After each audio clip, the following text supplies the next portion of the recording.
কিন্তু আল্লাহর জমিনে আল্লাহ এবং তার রাসূলের কোনো অসম্মান এক মুহূর্তের জন্য আমরা বরদাস্ত করে নেব না।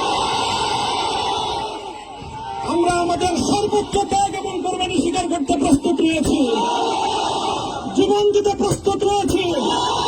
আল্লাহর জমিনে আল্লাহ দিনের ঝান্ডা সমুন্নত করেই আমাদের যাত্রা থামবে ইনশাআল্লাহ।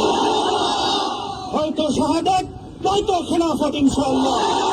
আল্লাহর জমিনে খেলাফত প্রতিষ্ঠার যে আওয়াজ আজ পৃথিবীর দিকে দিকে উচ্চারিত হচ্ছে, সে আওয়াজ বাংলার জমিনে খেলাফতের এই আন্দোলনকে চূড়ান্ত গন্তব্যে পৌঁছাবে ইনশাআল্লাহ।